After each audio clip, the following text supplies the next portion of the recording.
নমস্কার, আমি সৌরভ আর আপনারা দেখছেন এক্সপ্লোরার সৌরভ দাস। আজ আমি এবং মঙ্গল দাস একটি বিশেষ জায়গায় এসেছি, গড়বেতা 1 ব্লকের অন্তর্গত শিমুলিয়া গ্রামে। আমার পিছনে দেখতে পাচ্ছেন যে শিমুলিয়া খাল আসছে, এইখানে শিলাবতীর সঙ্গে মিলিত হচ্ছে। একটা অসাধারণ সুন্দর মনোরম একটা প্রাকৃতিক দৃশ্য। আমার এই সাইডে হচ্ছে শিমুলিয়া ক্যানেল বা খাল, আর এদিকে হচ্ছে শিলাবতী নদী। অসাধারণ সুন্দর এই জায়গাটা। আমি এই প্রথমবার এলাম, মঙ্গলবাবুর কাছ থেকেই আমি সন্ধান পেয়েছিলাম। শিলাবতী ডায়েরি অনেকদিন আপনাদের সামনে ভিডিও দেওয়া হয়নি, অনেকেই আমাকে মেসেঞ্জারে যোগাযোগ করেছেন, জানতে চেয়েছেন শিলাবতী নিয়ে নেক্সট আপডেট কবে পাবো। তো আজকে আপনাদের এখানে চলে এসেছি। আজকে বৈশাখ মাসের 3 তারিখ, ইংরেজির 17 এপ্রিল। অসাধারণ একটা আমাদের সফর হলো।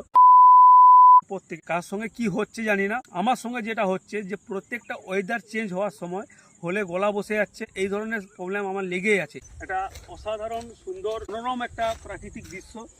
আমরা গড়বেতা 1 ব্লকের শিমুলিয়া গ্রামে আছি। এইখানে শিমুলিয়া খাল এবং শিলাবতী নদীর মিলনস্থল। অসাধারণ সুন্দর জায়গাটা আমাদের পশ্চিম মেদিনীপুরের গড়বেতা 1 ব্লকের অন্তর্গত, গড়বেতা থানার অন্তর্গত শিমুলিয়া গ্রামে শিমুলিয়া খাল এবং শিলাবতী নদীর মিলনস্থল আপনাদের দেখাচ্ছি।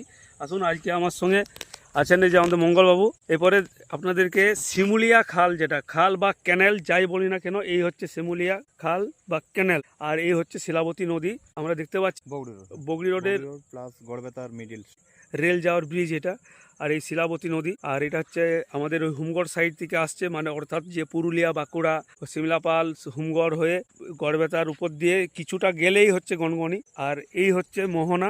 এটা কি পাখি গো? সামনের দৃশ্য দেখে বুঝতে পারছেন সূর্য অস্ত যাচ্ছে। এই সময় পরিষ্কারভাবে মোবাইল ফোনের ক্যামেরায় আপনার সামনে তুলে ধরতে পারছি না, তো বিশ্বাস করুন খালি চোখে অসাধারণ সুন্দর। এই যে দ্বীপের মতন অংশটা, এটা থেকে মনে হচ্ছে যেন দেখুন এই সাইড থেকে আরেকটা নদী আসছে এবং এই সাইডে একটা নদী এবং এখানে ওই শিমুলিয়া খাল। মঙ্গলবাবু, কেমন লাগলো বলুন আপনার? খুব সুন্দর, খুব সুন্দর, মানে এত সুন্দর জায়গা, মানে মনটা ভরে গেল একদম। এইখানে কিন্তু মঙ্গলবাবু অনেকবার এসেছেন, আমি এলাম এই প্রথমবার। সত্যি আমারও খুব ভালো লাগলো। দিল্লেশ্বর কোটাল শিমুলিয়া। আর এই সাইডটা কি বলছিলেন? হালটা মিডিলে যাচ্ছে, এখন ওটা সিমলা বাদারি হয়ে গেছে। এটা হচ্ছে সিমলা, আমরা যেখানে দাঁড়িয়ে আছি, শিমুলিয়া ওটা হচ্ছে সিমলা বাদা। তারপরে হচ্ছে আপনার নোয়ারি, তাই তো? নোয়ারি। আচ্ছা, এই খালটা কোথায় উৎস, এই কোথায় শুরু হচ্ছে? এটার উৎস হচ্ছে বাঁকুড়া জেলারই বিষ্ণুপুরের অনেকটা উপরে, ওই জায়গাগুলো দিয়ে যাওয়া কম, পুনিশোল বলে না, হ্যাঁ, ওই পুনিশোলের পাশে একটা ঝর্ণার থেকে বেরোয়। সেখানে এত বড় খান না, একটা ড্রেনের মতন আছে, নালার মতো বেরোয়। একটা ঝর্ণা থেকে উৎস। হ্যাঁ, মানে শিলাবতীর উৎস ঠিক যেমনটা, এই শিমুলিয়া খালেরও সেম উৎস। ধন্যবাদ আপনাকে, অনেক কিছু তথ্য দিলেন। আমি সার্ভিস করতাম, এখন রিটায়ার পারসেন।